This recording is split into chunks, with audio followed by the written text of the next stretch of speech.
to be in front. And the second half goal, which put the game beyond Sheffield, had an element of bad luck for the bottom club too. Not that the scorer, Andrei Kanchelskis, will worry about another slight deflection, and nor will Manchester United tonight.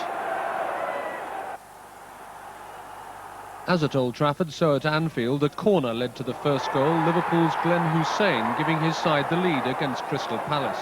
But fighting back against Liverpool at Anfield appears less daunting these days, and Palace produced a six-man move of top quality to find the equaliser.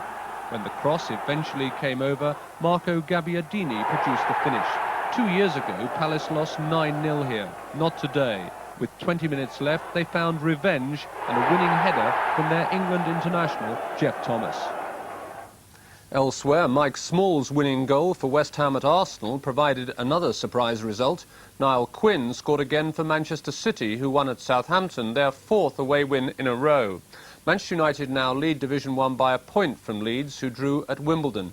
Sheffield Wednesday also drew with Tottenham, and their fourth. Aston Villa won at Queen's Park Rangers. John Robertson scored Hearts' goal as they drew with Hibernian in the Edinburgh derby. And Tony Cascarino equalised for Celtic against Rangers at Ibrox in a game which also ended all square. Those results were good enough to lift Hearts and Rangers above Aberdeen at the top of the Premier Division.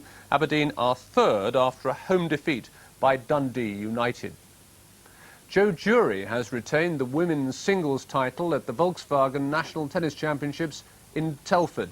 Britain's number one at the far end was always too strong for Sarah Gomer, taking the first set 6-2 and then quickly forging a 5-2 lead in the second. She then secured a straight sets victory by breaking Gomer's serve for the fifth time. It's Jury's sixth national title in 9 years. And now back to the explosion at a hospital in Belfast. In the past few minutes, it's been confirmed that it was caused by a Semtex bomb. It said it was carried through an underground passageway from the civilian part of the hospital and placed against security doors leading to the military wing. More on that in our main news on BBC1 at 9:30.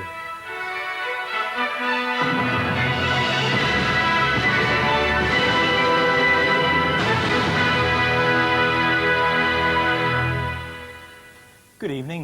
The week before last, it was all about high pressure, and last week it was all about low pressure. Let's have a quick look at last week, then in review. In fact, Wednesday morning, the coldest place was in Northern Ireland, and indeed Wednesday turned out to be the sunniest day as well, with Shawbury getting 7.5 hours of sunshine. On Thursday, we saw the wettest place of the week, Douglas in the Isle of Man, with just over 2 inches of rainfall there, and the warmest place of the week, well, that was yesterday at Heathrow Airport with 16 Celsius, 61 Fahrenheit. Well, that was the past. Let's have a look at the present and the future. And tonight it's going to be a wet and windy night over the southern half of the country. Very strong winds up to gale force there and some quite heavy rain as well. Further north, though, the clouds more broken, showers around.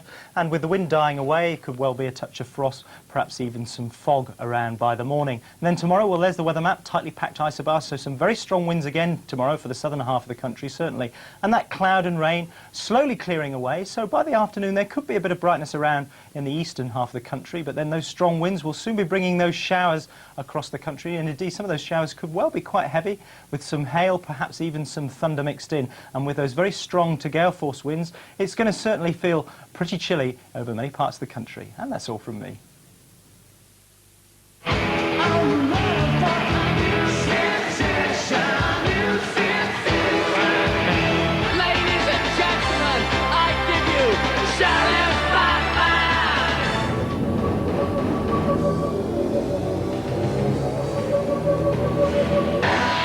"24 hours a day.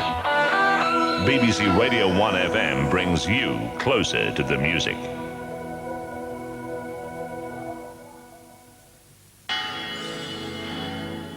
Here on BBC2 now, the golden age of pop is recaptured from the archives with the classic sights and sounds of the 60s.